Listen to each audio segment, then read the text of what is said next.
Hi friends, welcome to my YouTube channel science for railways. ఈరోజు మనం RRB ఏఎల్పికి సంబంధించి CBT1 science క్వశ్చన్స్లో expected paper 2 మాట్లాడుకుందాం. So February 13 నుంచి జరిగే ఈ ఏఎల్పి CBT1 ఎగ్జామ్స్కి సంబంధించి సైన్స్ క్వశ్చన్స్ ఎలా ఉంటాయి అని ఎక్స్పెక్టెడ్ చేస్తూ మనం ఈ క్వశ్చన్ సిరీస్ని తీసుకురావడం జరిగింది. సో నేను పార్ట్ 1 అంటే పేపర్ 1 మాట్లాడాను. ఎవరైనా చూడని వాళ్ళు ఉంటే చూడండి. ఇప్పుడు మనం మాట్లాడుకోబోయేది పేపర్ 2 అనమాట. ఇది very very important. So text book ప్యాటర్న్లో సెలెక్టెడ్ క్వశ్చన్స్ తీసుకొని ఈ వీడియో చేయడం జరుగుతుంది. ఓకేనా? కాబట్టి అందరూ కూడా చాలా జాగ్రత్తగా స్టార్టింగ్ నుంచి ఎండింగ్ వరకు ప్రతి క్వశ్చన్ని చూసి 20 క్వశ్చన్స్లో మీరు ఎన్ని పెట్టగలుగుతున్నారు, మీరు ఎక్కడ వీక్గా ఉన్నారు, ఎక్కడ స్ట్రాంగ్గా ఉన్నారు, మీరు ఎక్కడ రివిజన్ చేసుకోవాలనే కాన్సెప్ట్స్ కూడా మీకు ఇక్కడ అర్థమవుతాయి. కాబట్టి అందరూ కూడా వీడియోని లైక్ చేసి షేర్ చేయడం మర్చిపోవద్దు. అదేవిధంగా హైప్ చేయడం కూడా మర్చిపోవద్దు. నాకు సపోర్ట్ చేసిన వాళ్ళు అవుతారు. సో ఇక ఆలస్యం చేయకుండా మనం క్వశ్చన్స్లోకి వెళ్దాం. 20 క్వశ్చన్స్ కూడా చాలా హై లెవెల్, చాలా డీప్గా ఉండే క్వశ్చన్స్. ప్రతిదీ కూడా చాలా జాగ్రత్తగా అర్థం చేసుకుని ఆన్సర్ చేయడానికి ట్రై చేయండి. ఎందుకంటే పేపర్ లెవెల్ చాలా మారిపోయింది. రీసెంట్గా ఫిబ్రవరిలో ఈ 5వ తారీఖు నుంచి 10వ తారీఖు రాసిన వారి పేపర్స్ కూడా క్వశ్చన్స్ అన్ని చాలా ఇండైరెక్ట్గా ఉన్నాయి. ఏ క్వశ్చన్ కూడా డైరెక్ట్గా లేదు. కాబట్టి ఇండైరెక్ట్గానే ఇక్కడ కూడా క్వశ్చన్స్ అడుగుతాడు అని మనం ఎక్స్పెక్ట్ చేయొచ్చు. ఓకేనా? కాబట్టి అందరూ కూడా చాలా జాగ్రత్తగా ప్రతి క్వశ్చన్కి ఆన్సర్ చేయండి. పాస్ చేసుకుని ఏది కరెక్టో కరెక్ట్గా పెట్టండి. ఓవరాల్గా వచ్చిన మార్క్స్ని కామెంట్ సెక్షన్లో రాయడం మర్చిపోవద్దు. సో ఇక ఆలస్యం చేయకుండా మనం వీడియోలోనికి వెళ్దాం. First question, what is the another name for involuntary muscle అన్నాడు. ఇన్వాలంటరీ మజిల్, సామాన్యంగా ఇన్వాలంటరీ మజిల్స్ అంటే మనకి ఏముంటాయి? Cardiac muscle and smooth muscle అనమాట. Cardiac muscle, smooth muscle. Smooth muscle ఎలా ఉండిద్ది? నాన్ స్ట్రైటెడ్గా ఉండదు. ఇది ఎలా ఉండిద్ది? స్ట్రైటెడ్గా ఉండిద్ది. ఓకేనా? కాబట్టి ఇన్వాలంటరీ మజిల్ అంటే పర్టికులర్లీ మనం దేనికి వెళ్ళాలి అంటే స్మూత్ మజిల్కే వెళ్ళాలి. సో కాబట్టి non striated muscle, smooth muscle అన్నా నాన్ స్ట్రైటెడ్ మజిల్ అన్నా ఒకటే. అదేంటి అంటే ఇన్వాలంటరీ అనమాట.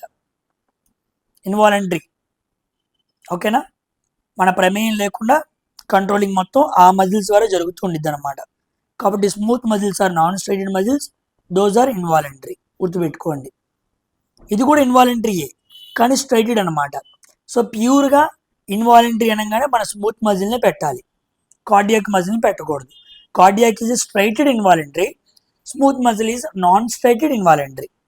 చారల లేని కండ్ర అనమాట. So C option is the correct answer for this question. Coming to రెండో question, which nervous system is responsible for carrying motor and sensory information అన్నాడు. చాలక మరియు జ్ఞాన సమాచారాన్ని మోసుకు వెళ్ళడానికి ఏ నాడీ వ్యవస్థ బాధ్యత వహిస్తుంది అన్నాడు. సామాన్యంగా మనకి ఈ సిస్టమ్స్ గురించి తెలియాలన్నమాట. ఉదాహరణకి మనకి నర్వస్ సిస్టమ్ ఉండిద్ది. నర్వస్ సిస్టంలో సెంట్రల్ నర్వస్ సిస్టమ్ ఒకటి ఉండిద్ది. ఇది కాకుండా దీనికి పక్కన పెరిఫెరల్ నర్వస్ సిస్టమ్ అనేది ఒకటి ఉండిద్ది. ఈ సెంట్రల్ నర్వస్ సిస్టంలో మనకి బ్రెయిన్, స్పైనల్ కార్డు ఇవి ఉంటాయి అన్నమాట. ఈ పెరిఫెరల్ నర్వస్ సిస్టంలో ఏముంటాయి అంటే మళ్ళీ 2 రకాలు ఉంటాయి. ఒకటి అటానమిక్ నర్వస్ సిస్టమ్, ఇంకోటేమో సోమాటిక్ నర్వస్ సిస్టమ్. ఓకేనా? ఈ సోమాటిక్ నర్వస్ సిస్టమ్ ఏం చేస్తుందంటే వాలంటరీ యాక్షన్స్ని కంట్రోల్ చేస్తుంది. ఈ అటానమిక్ నర్వస్ సిస్టమ్ ఏమో పేర్లోనే ఉంది, ఇన్వాలంటరీ యాక్షన్స్ని కంట్రోల్ చేస్తుంది. ఓకేనా? కాబట్టి నర్వస్ సిస్టమ్ ఏది responsible for carrying motor and sensory motor information carry చేయడానికి ఏ నాడీ వ్యవస్థ ఉపయోగపడుతుంది అంటే మనం ఏ ఆప్షన్ టిక్ చేయాలి. So first option is the correct answer అనమాట. Somatic nervous system is responsible for voluntary actions that carry motor and sensory information అనమాట. ఓకేనా? కమింగ్ టు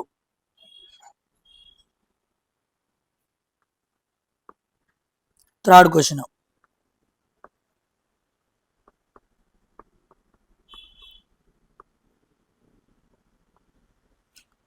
అనమాట.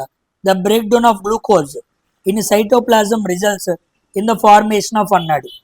గ్లూకోజ్ బ్రేక్ డౌన్ అయిందనమాట. ఎక్కడ? సైటోప్లాజంలో. మనం చాలాసార్లు మాట్లాడుకున్నాం గ్లూకోజ్ అనేది ముందు బ్రేక్ డౌన్ అయింది. బ్రేక్ డౌన్ ఇప్పుడు ఎలా ఫామ్ అయింది? పైరువేట్గా ఫామ్ అయింది. ఒట్టి పైరువేటేనా? పైరువేట్తో పాటు ఎనర్జీ వచ్చిద్దా, ఆక్సిజన్ వచ్చిద్దా, కార్బన్ డైఆక్సైడ్ వచ్చిద్దా, నైట్రోజన్ వచ్చిద్దా? ఇలా కాంబినేషన్లో అడిగాడు అనమాట. సో దీనికి ఆన్సర్ ఫస్ట్ ఆప్షన్. సైటోప్లాజం లోపల గ్లూకోజ్ అనేది బ్రేక్ డౌన్ జరిగినప్పుడు పైరువేట్ ప్లస్ ఎనర్జీ ఈ రెండు వస్తాయి అనమాట.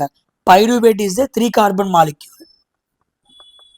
Pyruvate is the 3 carbon molecule. అయితే గ్లూకోజ్ బ్రేక్ డౌన్ అయినప్పుడు ఎన్ని పైరువేట్ మాలిక్యూల్స్ వస్తాయి అంటాడు? 2 పైరువేట్ మాలిక్యూల్స్ వస్తాయి. గుర్తుపెట్టుకోండి, చాలా చాలా ఇంపార్టెంట్ ఇది. ఓకేనా? గ్లూకోజ్ ఏమో 6 కార్బన్ మాలిక్యూల్, పైరువేట్ ఏమో 3 కార్బన్ మాలిక్యూల్. అలాంటి పైరువేట్లు ఎన్ని వస్తాయి? 2 పైరువేట్ మాలిక్యూల్స్ వస్తాయి. ఒక్కో పైరువేట్లో 3 కార్బన్స్ ఉంటాయి. అది గుర్తుపెట్టుకోండి. సో గ్లూకోజ్ అనేది పైరువేట్ అండ్ ఎనర్జీగా ఎక్కడ బ్రేక్ డౌన్ అయింది అంటే సైటోప్లాజం. సైట్ ఎక్కడ అంటే సైటోప్లాజం. సైటోప్లాజం లోపల ఇలా జరిగిందనమాట. ఓకేనా? సో ఆన్సర్ ఏమవ్వాలి? A option is the correct answer అనమాట. Next 4th question. Dash is necessary for the transcription of mRNA. Transcription of mRNA అన్నాడు. నీకు చాలాసార్లు చెప్పాను కూడా నేను ట్రాన్స్క్రిప్షన్ అంటే ఏంటో. ట్రాన్స్క్రిప్షన్ అంటే డిఎన్ఏ కాస్త ఆర్ఎన్ఏలో ఫామ్గా మారటం. DNA to RNA. పర్టికులర్లీ ఇది ఏమన్నాడంటే మెసెంజర్ ఆర్ఎన్ఏ అన్నాడు. ఈ మెసెంజర్ ఆర్ఎన్ఏ ఎందుకు ఉపయోగపడుద్ది అంటే ప్రోటీన్స్ని సింథసిస్ చేయడానికి. ప్రోటీన్స్ని సింథసిస్ చేయడానికి డిఎన్ఏ కాస్త దాని ఇన్ఫర్మేషన్ని ఎంఆర్ఎన్ఏగా మార్చుకొని ఇన్స్ట్రక్షన్స్ని ఫామ్ చేసి పలానా పలానా ప్రోటీన్ని తయారు చేయాలి అని చెప్పాలి. కాబట్టి దీన్ని ట్రాన్స్క్రిప్షన్ అంటారు. ఒకవేళ ఇదే ఎంఆర్ఎన్ఏ డిఎన్ఏగా మారిందనుకోండి, ఐ మీన్ ఇలా రివర్స్లో జరిగిందనుకోండి, దాన్ని రివర్స్ ట్రాన్స్క్రిప్షన్ అంటారు. ఓకేనా? అలా కాకుండా డిఎన్ఏలకు కానీ ఆర్ఎన్ఏలాగా మారిందనుకోండి, దాన్ని రెప్లికేషన్ అంటారు. ఓకేనా? ఒక డిఎన్ఏ మాలిక్యూల్ మరొక ఫామ్లో డిఎన్ఏగా మారిందనమాట. సో సేమ్ టు సేమ్ మారితే replication. So DNA to mRNA, mRNA to DNA మారితే ఏమో ట్రాన్స్క్రిప్షన్ అండ్ రివర్స్ ట్రాన్స్క్రిప్షన్. అయితే ఈ డిఎన్ఏ ఎంఆర్ఎన్ఏగా మారుతున్నప్పుడు ఒక ఎంజైమ్ అవసరం. ఆ ఎంజైమ్ పేరే ఇదిగోండి ఆర్ఎన్ఏ పాలిమరైజ్.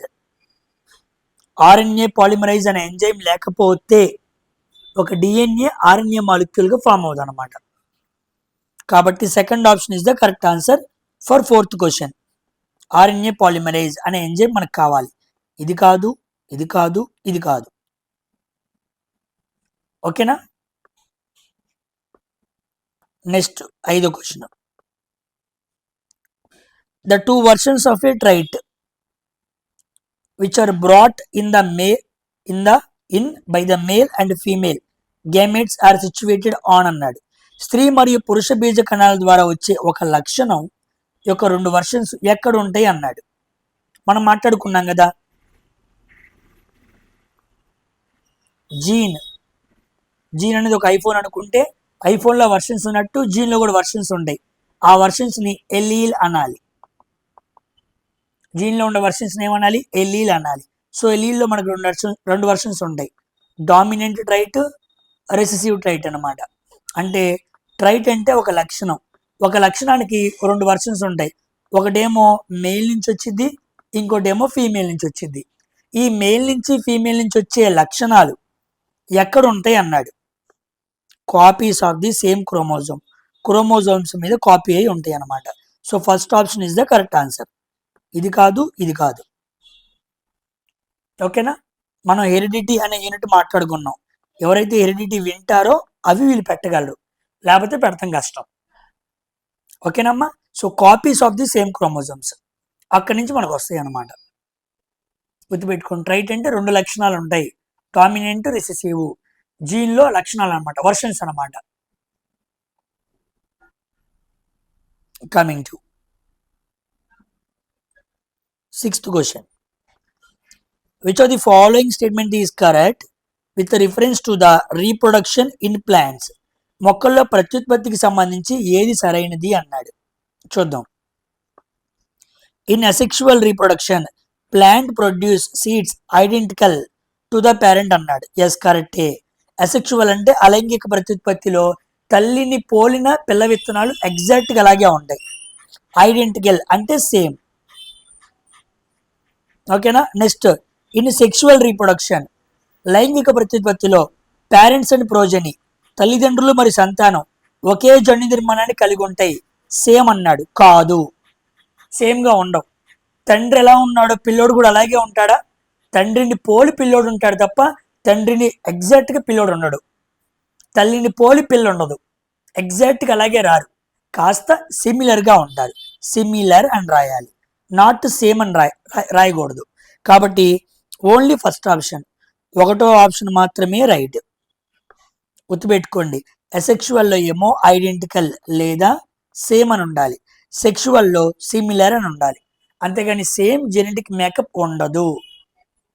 అది మీ నాన్నే అచ్చు గుద్దినట్టు నువ్వు అవ్వవు. మీ నాన్నలోని కొన్ని లక్షణాలతో నువ్వు పుడతావు. అంతేగాని మీ నాన్న నువ్వు ఎగ్జాక్ట్గా ఒకే రకంగా ఉంటారు అని చెప్పకూడదు. దేంట్లో? సెక్షువల్ రీప్రొడక్షన్లో. ఓకేనా. కమింగ్ టు 7th క్వశ్చన్, కెమిస్ట్రీకి వచ్చామన్నమాట.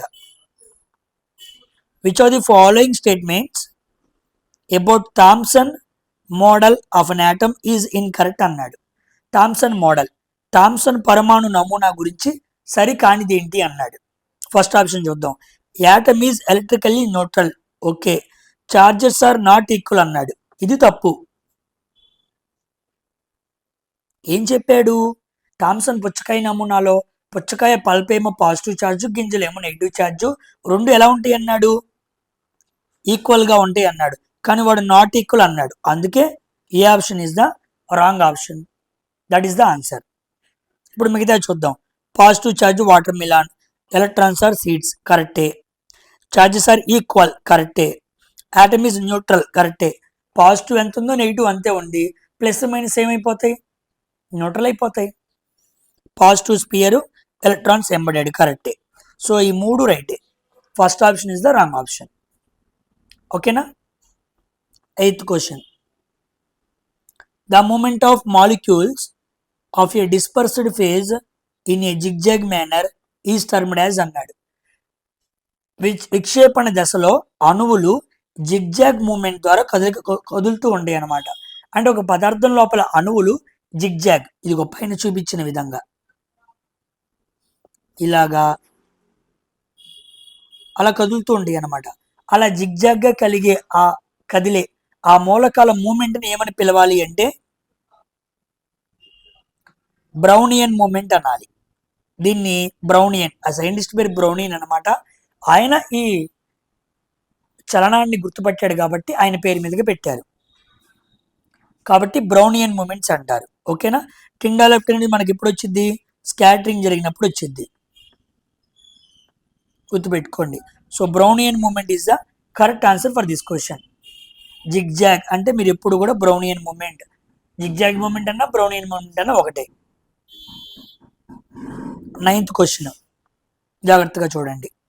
కెమికల్ రియాక్షన్ మీద క్వశ్చన్ అడిగాడు. 2Al aluminium 6H plus 2Al3 plus 3H2 ఇలా అడిగాడు.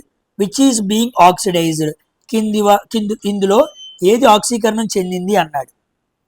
ఏం చెందిందని చెప్పాలి? ఫస్ట్ అల్యూమినియం తీసుకుందాం.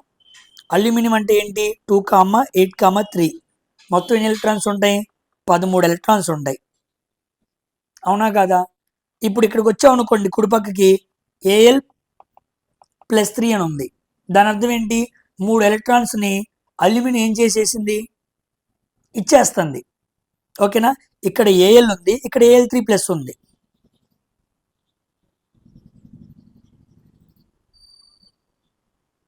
చూడండి, ఇక్కడ Al3+ ఉంది అంటే ఇక్కడ ఎలక్ట్రాన్స్ 13 ఉన్నాయి, కానీ ఇక్కడ 10 ఉన్నాయి. ఎడం పక్కేమో 13 ఎలక్ట్రాన్స్ ఉన్నాయి, ఇక్కడేమో 10 ఉన్నాయి. +3 అంటే అర్థం ఏంటి? ప్లస్ అంటే క్యాటయాన్ ఇచ్చేస్తుంది అని అర్థం. ఎలక్ట్రాన్స్ ఏమైనాయి? ఇక్కడి నుంచి ఇక్కడికి వెళ్ళేటప్పటికి ఎలక్ట్రాన్స్ లూజ్ అయ్యాయి. ఎలక్ట్రాన్స్ లూజ్ అవటాన్ని ఏమంటాం, ఆక్సిడేషన్ అంటాం. కాబట్టి ఏఎల్ ఏమైంది, ఆక్సిడైజ్ అయ్యింది. ఓకేనా. సో ఏది ఆక్సిడేషన్ చెందింది అంటే మనం ఏఎల్ఎం పెట్టాలన్నమాట. Addition of oxygen, removal of hydrogen, removal of electrons. Oxygen add అయినా అవ్వచ్చు, హైడ్రోజన్ కోల్పోవచ్చు, ఎలక్ట్రాన్స్ కోల్పోవచ్చు. కానీ ఇక్కడ ఏం జరిగింది, ఎలక్ట్రాన్స్ కోల్పోవడం జరిగింది. కాబట్టి మనం ఏమని చెప్పచ్చు, ఆక్సిడేషన్ జరిగిందని చెప్పచ్చు. ఓకేనమ్మా. మంచి క్వశ్చన్. చాలా మంది కాస్త చూడంగానే ఏంటి డిఫరెంట్గా ఉందని కన్ఫ్యూజ్ అయ్యే క్వశ్చన్. నెక్స్ట్ 10వ question. A metal is extracted from cinnabar. Cinnabar ore. Cinnabar ore నుంచి వచ్చిందంటే అది ఏ మెటల్ అయి ఉండాలి, మెర్క్యూరీ అనమాట. భూమిలో మెర్క్యూరీ సిన్నబార్ రూపంలో దొరికింది by strong heating. Okay. What are alloys of this metal with other metals collectively అన్నాడు. ఒక మెర్క్యూరీకి మనం ఏదైనా మెటల్ని కలిపామనుకోండి, 2 మెటల్స్ని కలిపితే దాన్ని మనం ఎలాయ్ అనాలి, 2 లేదా అంతకన్నా ఎక్కువ. ఎప్పుడైనా మెర్క్యూరీకి మాత్రం ఏదో ఒక మెటల్ని తీసుకొచ్చి మనం ఎలాయిగా ఫామ్ చేస్తే దాన్ని మనం ఏమనాలంటే అమల్గమ్ అనాలి.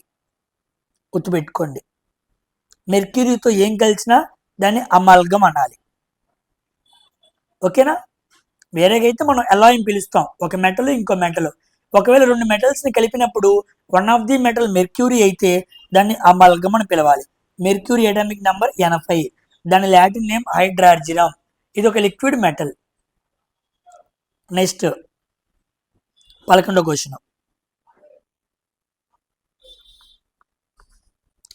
Which determines the chemical properties of a carbon compound. Carbon సమ్మేళనం యొక్క రసాయన ధర్మాలను ఏది నిర్ణయిస్తుంది అన్నాడు.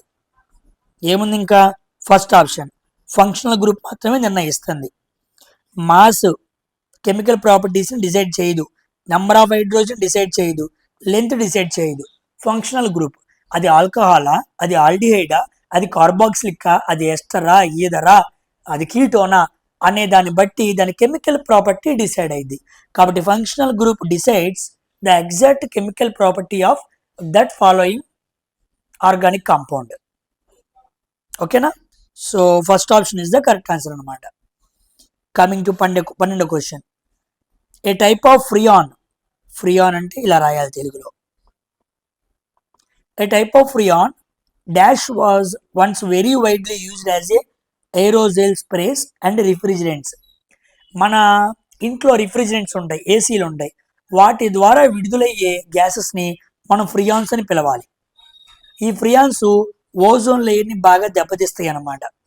అందుకే ఫ్రియాన్కి ఎగ్జాక్ట్ నేమ్ ఏంటి అంటే క్లోరోఫ్లోరో కార్బన్స్. సో ఫ్రియాన్ అన్న క్లోరోఫ్లోరో కార్బన్ అన్న ఒకటే అర్థం అనమాట. కాబట్టి సిఎఫ్సి అని పిలవాలి, సిఎఫ్సి అని పిలవాలి. కాబట్టి ఏసీల నుంచి ఫ్రిడ్జ్ల నుంచి ఈ ఫ్రియాన్స్ విడుదలై ఓజోన్ లేయర్ని దెబ్బతీస్తున్నాయి. వాటికి ఇంకో పేరు ఏంటి అంటే క్లోరోఫ్లోరో కార్బన్స్. ఓకేనా. సో 12th క్వశ్చన్ ఆన్సర్ ఏంటి, బి ఆప్షన్ అనమాట. Next 13th question. 13th question చాలా మంది మిస్టేక్ చేసే క్వశ్చన్ అనమాట. చూడండి, ఆక్సైడ్స్ మీద మనకి కంపారిజన్ లాగా ఇచ్చాడు క్వశ్చన్. ఫస్ట్ CO అన్నాడు, బేరియం ఆక్సైడ్ అన్నాడు, అల్యూమినియం ఆక్సైడ్ అన్నాడు, క్లోరిన్ ఆక్సైడ్ అన్నాడు, క్లోరైడ్ ఆక్సైడ్ అన్నాడు. మనం ఎలా పెట్టాలి, క్లోరైడ్ ఆక్సైడ్. ఇదేంటి, non metallic oxide. Non metallic oxide ఏమవ్వాలి, ఎసిడిక్ ఆక్సైడ్ అవ్వాలి. ఓకేనా. ఇది బేరియం ఆక్సైడ్. బేరియం ఆక్సైడ్ అంటే మెటాలిక్ ఆక్సైడ్. మెటాలిక్ ఆక్సైడ్ అంతా ఏమవ్వాలి, బేసిక్ ఆక్సైడ్ అవ్వాలి. కాబట్టి బి దానికి ఒకటి అనమాట.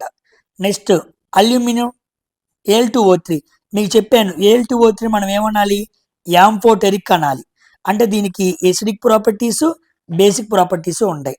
కాబట్టి బికేమో 1, సికేమో 4, డికేమో 3. ఇక మిగిలిపోయింది ఏంటి, ఏ. Very very important. దీన్ని మనం న్యూట్రల్ ఆక్సైడ్ అనాలి. గుర్తుపెట్టుకోండి, ఎగ్జామ్లో బాగా న్యూట్రల్ ఆక్సైడ్స్ మీద క్వశ్చన్స్ ఫ్రేమ్ చేస్తూ ఉంటాడు. న్యూట్రల్ ఆక్సైడ్ అంటే CO, NO, N2O, NO2, H2O. ఇవన్నీ కూడా నాన్ మెటల్సే, కానీ వాటికి సపరేట్గా ఏ పేరు పెట్టాలి, న్యూట్రల్ ఆక్సైడ్స్. ఇవి ఎసిడిక్ నేచర్, బేసిక్ నేచర్ రెండు కలిగి ఉండవు. రెండు కలిగి ఉంటే యాంఫోటెరిక్, రెండు లేకపోతే న్యూట్రల్ ఆక్సైడ్స్. కాబట్టి acidic, basic, amphoteric, neutral oxides ఈ 4 రకాల ఆక్సైడ్స్ గురించి తెలిస్తేనే ఈ క్వశ్చన్ నువ్వు ఆన్సర్ చేయగలవు. సింపుల్గా కనపడుతున్న ట్రిక్కీ క్వశ్చన్ అనమాట. ఓకేనా, వెరీ వెరీ ఇంపార్టెంట్. ఇవన్నీ కూడా టెక్స్ట్ బుక్లో అడుగుతున్న క్వశ్చన్సే. ఏఎల్పి మాక్ టెస్ట్లో ఉన్న క్వశ్చన్స్ సెలెక్టివ్గా తీసుకొని కన్ఫ్యూజన్గా ఉన్నాయి తీసుకొని చదువుతున్నాను. కొన్ని క్వశ్చన్స్ చాలా ఈజీగా ఉంటే నేను ఫ్రేమ్ చేసి క్వశ్చన్ ఫ్రేమ్ చేస్తున్నాను మీకు. ఓకేనా, నెక్స్ట్ 14వ క్వశ్చన్ ఫిజిక్స్కి వచ్చాం. బయాలజీ కంప్లీట్ చేసుకున్నాం, కెమిస్ట్రీ కంప్లీట్ చేసుకున్నాం. ఓవరాల్గా మనకి 20 క్వశ్చన్స్ వస్తాయి. 14వ క్వశ్చన్కి వచ్చాం, జాగ్రత్తగా చూడండి. A drop of water on a leaf forms a magnified image. ఒక ఆకు మీద చిన్న డ్రాప్ పడింది. ఆ డ్రాపు ఆ ఆకులో ఆ ఇమేజ్ని చాలా పెద్దగా చూపించింది. ఆకుపైన ఉన్న నీటి బిందువు యొక్క పెద్ద ప్రతిబింబాన్ని ఏర్పరచడానికి కారణం ఏంటి అన్నాడు. పెద్ద ప్రతిబింబం ఏర్పడుతుంది అంటే దానికి ఏం కావాలి అంటే ఒక ఆకు మీద నీటి బొట్టు ఇగో ఇలా కనపడుతుంది చూసారా, అది ఒక లెన్స్ లాగా పనిచేసింది అనమాట. ఏ లెన్స్? కాన్వెక్స్ లెన్స్ లాగా పనిచేసింది. కాన్వెక్స్ లెన్స్ లో ఇమేజ్ ఏమైంది? పెద్దగా అయింది. కాబట్టి రిఫ్రాక్షన్, వక్రీభవనం. వక్రీభవనం అనే కాంతి యొక్క పారామీటర్ ఆధారంగా ఆకు మీద ఉన్న నీటి బొట్టు చాలా పెద్దగా ఆ లోపల భాగాన్ని కనిపిస్తూ ఉండిద్ది. అందుకే ఈ భాగం చూస్తే చూడండి నార్మల్గా ఉంది, కానీ ఆ బుడగ లోపల భాగం చూడండి చాలా పెద్దగా ఉబ్బెత్తుగా కనపడుతుంది. అలా మ్యాగ్నిఫై అవటం గల కారణం ఏంటి? It is a convex lens. ఆ బొట్టు కాన్వెక్స్ లెన్స్ లాగా పనిచేసిద్ది అనమాట. దానికి కారణం రిఫ్రాక్షన్ అనే ప్రాపర్టీ. ఓకేనా, నెక్స్ట్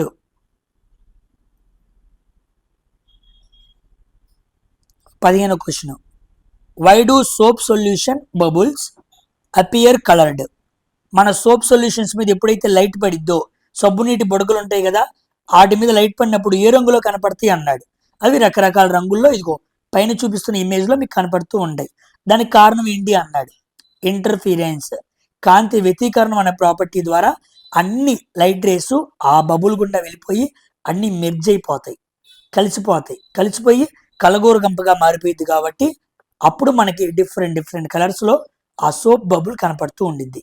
దానికి కాంతి వ్యతీకరణం, ఇంటర్ఫీరెన్స్ అనే ప్రాపర్టీ కారణం. గుర్తుపెట్టుకోండి, ఇది soap bubble, not water bubble. Water bubble వేరు, సోప్ బబుల్ వేరు. ఓకేనా, వాటర్ డ్రాప్ వేరు, సోప్ బబుల్ వేరు. ఇదేమో నీటి బిందువు, ఇదేమో సబ్బు నీటి బుడగ. బిందువు వేరు, బుడగ వేరు, కన్ఫ్యూజ్ అవ్వద్దు. నెక్స్ట్ 16వ question. Which set of sign conventions is followed while dealing with reflection of light by spherical mirrors? గోళాకార దర్పణాల ద్వారా కాంతి పరావర్తనాన్ని విశ్లేషించేటప్పుడు ఏ సాంప్రదాయాన్ని వాడుతూ ఉంటారు? New Cartesian sign convention. ఈ పద్ధతి ప్రకారం మనం ఫోకల్ లెంగ్త్కి పాజిటివ్, ఫోకల్ లెంగ్త్కి negative, U positive, U negative అనే సైన్స్ మనం ఇమేజ్ డిస్టెన్స్కి, ఆబ్జెక్ట్ డిస్టెన్స్కి, ఫోకల్ లెంగ్త్కి ఇస్తున్నామంటే న్యూ కార్టీజియన్ సైన్ కన్వెన్షన్ అనే పద్ధతి ద్వారా ప్రవేశపెట్టిన మెథడ్ ద్వారా మనం లెన్స్కి కానీ మిర్రర్స్కి కానీ వాటి లోపల ఉన్న పారామీటర్స్కి సైన్స్ని అలోకేషన్ చేస్తున్నాం. ఓకేనా, so this is the 16th question. Coming to 17th question, జాగ్రత్తగా చూడండి.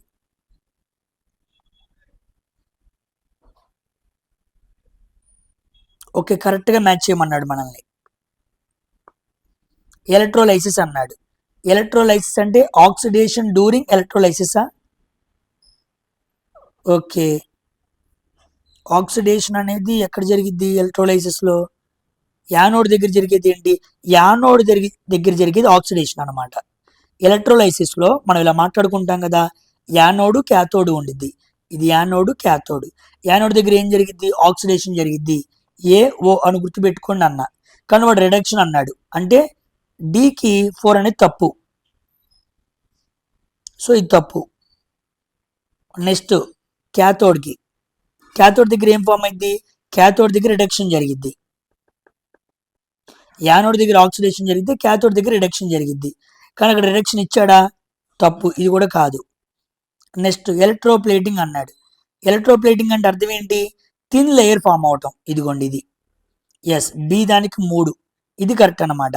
So B ఆప్షన్కి 3. ఎలక్ట్రోప్లేటింగ్ అంటే ఏంటో కాదు, కరెంటు సహాయంతో ఒక మెటల్ అయాన్స్గా తీసుకొని ఇంకో మెటల్ మీద కోటింగ్ వేస్తారనమాట. ఇలా కోటింగ్ చేయటం వల్ల దీన్ని థిన్ లేయర్ ఆఫ్ మెటల్ అంటారు. అంటే ఒక మెటల్ మీద మరొక మెటల్ని థిన్ లేయర్ ఆఫ్ కోటింగ్ వేస్తారు, దాన్నే ఎలక్ట్రోప్లేటింగ్ అంటారు. ఉదాహరణకి గ్యాల్వనైజేషన్. మనకి ఐరన్ తుప్పు లేకుండా ఉండాలంటే పైన మనం ఏం చేస్తాం? జింక్ కోటింగ్ వేస్తాం. దానివల్ల ఎక్కువ కాలం వాతావరణ తేమ నీటికి అవి చెరిపి తుప్పు పట్టకుండా ఉంటాయి. కాబట్టి బి ఆప్షన్కి 3 అనేది కరెక్ట్ అనమాట. ఓకేనా? Electrolysis is a chemical process.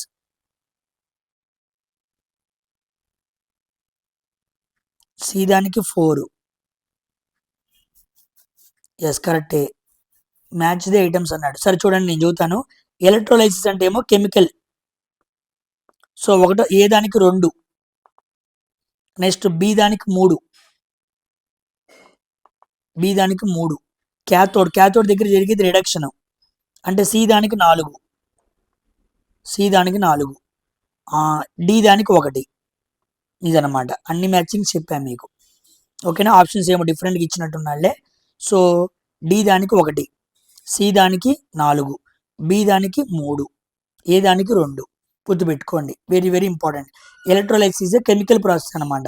తెలుసు కదా మనకి, NaOH, క్లోరిన్ ఇవి ఫామ్ అవటం. ప్లేటింగ్ అంటే thin layer of metal form చేయడం అనమాట.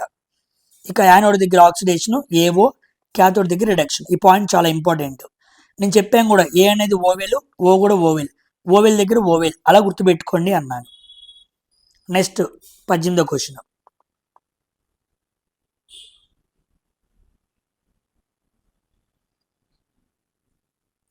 చూడండి, consider the following statements about magnetic field due to a current carrying conductor. Solenoid గుండా ప్రొడ్యూస్ అయ్యే మ్యాగ్నెటిక్ ఫీల్డ్, సోలినాయిడ్ గుండా ఎప్పుడైతే కరెంట్ వెళ్తుందో దాని గుండా వచ్చే మ్యాగ్నెటిక్ ఫీల్డ్ గురించి కొన్ని స్టేట్మెంట్స్ అడిగాడు. ఫస్ట్ చదువుతాం. The magnetic field inside a solenoid is in the form of parallel lines అన్నాడు. కరెక్టే. ఇదిగోండి, లోపల ఎలా కనపడుతుంది మనకంతా? ప్యారలైన్స్ లో కనపడుతుందా లేదా? కాబట్టి సోలినాయిడ్ లోపల మ్యాగ్నెటిక్ ఫీల్డ్ లైన్స్ ప్యారలల్ గా ఉంటాయి. రెండో చూద్దాం. The strong magnetic field produce inside the solenoid can be used to magnetize a piece of magnetic material అన్నాడు. లోపల మ్యాగ్నెటిక్ ఫీల్డ్ చాలా స్ట్రాంగ్ గా ఉండిద్ది. ఆ లోపల నువ్వు ఐరన్ రాడ్ కానీ ఒక సాఫ్ట్ ఐరన్ కానీ పెట్టావు అనుకో, అది కూడా ఎలా పనిచేసిద్ది? మ్యాగ్నెట్ గా పనిచేసిద్ది. ఒక రాడ్ ని మ్యాగ్నెటిక్ ఫీల్డ్ బాగా ఎక్కువ ఉన్న ప్రాంతంలో పెడితే అది కూడా మ్యాగ్నెట్ గా పనిచేసిద్ది. సో ఇది కూడా రైతే. So both A and B. C option is the correct answer అనమాట 18వ క్వశ్చన్కి. ఓకేనా? ఒకటేమో కెమికల్ ఎలక్ట్రిసిటీ నుంచి కంపారిజన్ అడిగాడు, chemical effects of electric current అనమాట. ఇదిగోండి, టాపిక్ కూడా మెన్షన్ చేశాడు చూడండి. ఇదేమో మ్యాగ్నెటిజం నుంచి. సో 18 క్వశ్చన్లు. ఇంకా చివరి 2 క్వశ్చన్లు చూద్దాం. 19th question. While standing on earth suppose your weight has value 100 newtons అన్నాడు. నువ్వు భూమి మీద నుంచున్నావు, భూమి మీద నుంచినప్పుడు నీ బరువు 100 న్యూటన్స్ అంట. Okay. If the earth ష్రింక్స్ to half of it's diameter, ఒకవేళ భూమి యొక్క డయామీటర్ సగానికి పడిపోయింది, ష్రింక్ అన్నాడు. ఓకేనా? డయామీటర్ సగానికి, వ్యాసంలో సగానికి కుచించుకుపోతే అంటే d/2. ఓకేనా? కుచించుకుపోతే then your new weight on the surface of the shrunk అన్నాడు. ఇప్పుడు ఒక భూమి మీద నువ్వు ఉన్నప్పుడు దాని బరువు, అక్కడ నీ బరువు ఏమో 100 న్యూటన్స్. భూమి యొక్క డయామీటరు సగానికి కుచించుకుపోతే అప్పుడు ఆ భూమి మీద నీ బరువు ఎంత అన్నాడు. మంచి క్వశ్చన్ అనమాట.